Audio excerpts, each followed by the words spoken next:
think that the concern over the concentration in tech in particular and its effect on personal liberty would be diminished in any way in the age of AI?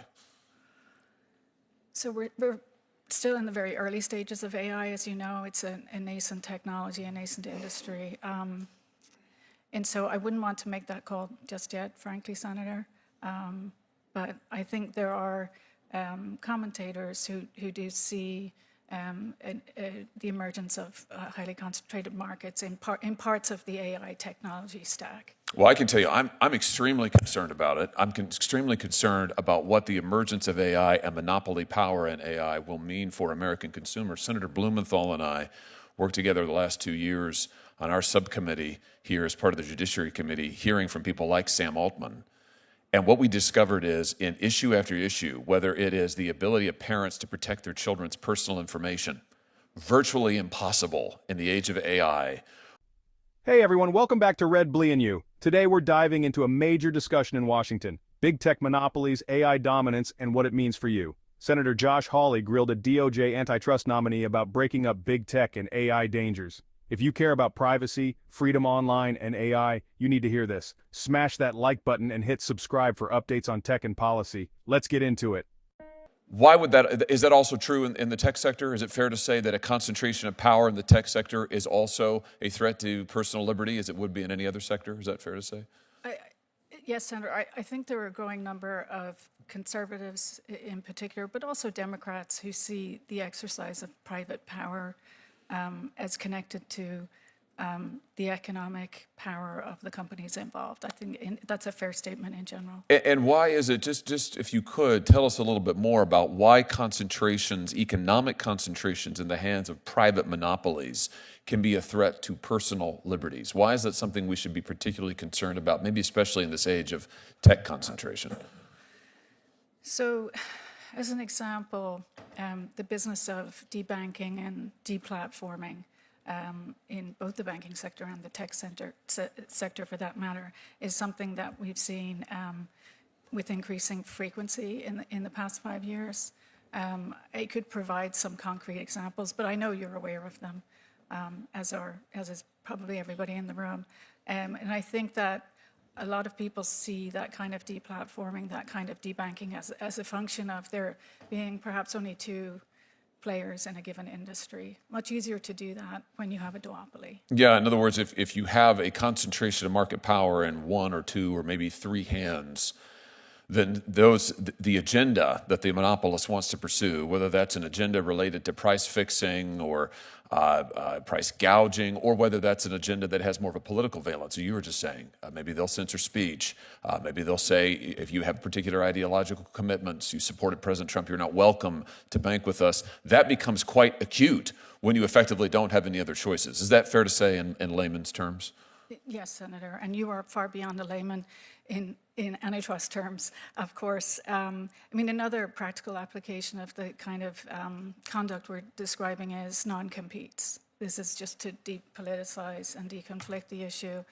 This is a growing practice. It's of concern in many parts of the country. It prevents workers from switching jobs easily, and that's something that I think is also quite prevalent in markets that are highly concentrated. Is there any reason to think that the concern over the concentration in tech in particular and its effect on personal liberty would be diminished in any way in the age of AI?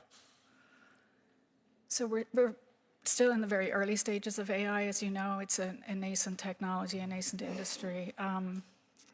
And so I wouldn't want to make that call just yet, frankly, Senator.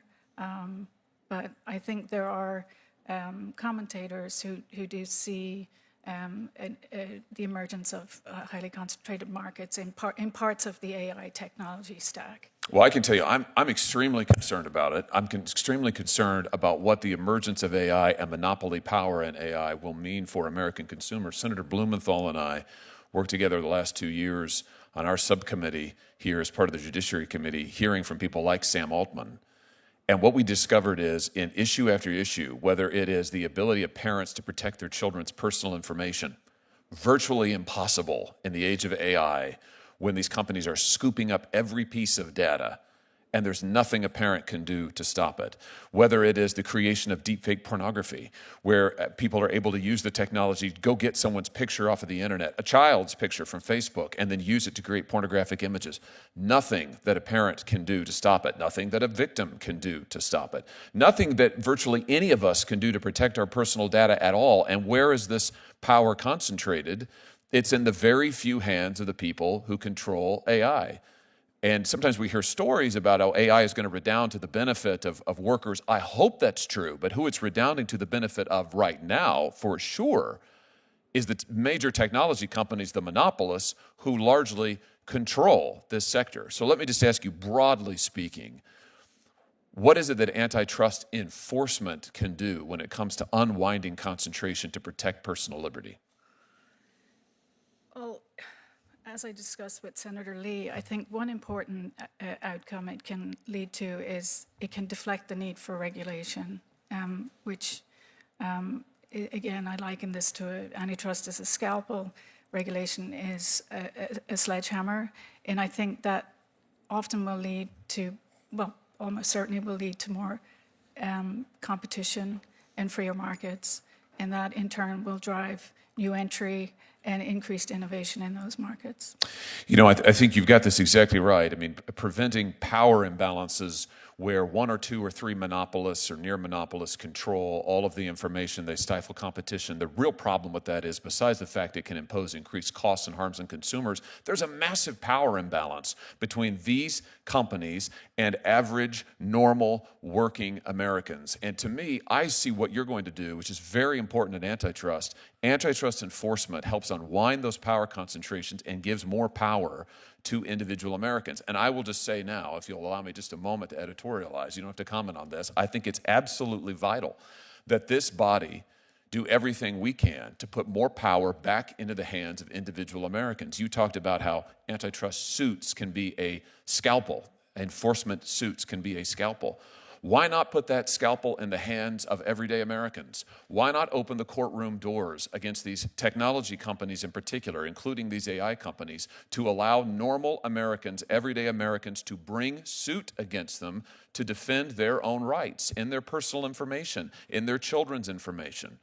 That, I think, is such a common sense solution. Do you know when Sam Altman sat where you're sitting, Ms. Slater, and I asked him about this, he said to me in all seriousness, under oath, he said, wait a minute, are you saying that we can't be sued right now? You're saying that a technology company can't be sued? And I had to walk him through the fact that, in fact, there's a massive liability shield that Congress has given these technology companies, a shield nobody else gets, special privileges nobody else gets.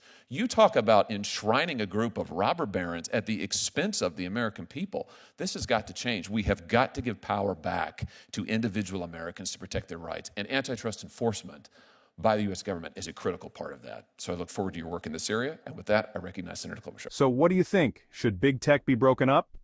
Should AI be more tightly regulated, or do you think the market will fix itself? Let me know in the comments. Hit like and subscribe for more deep dives into tech and policy. Thanks for watching and stay informed.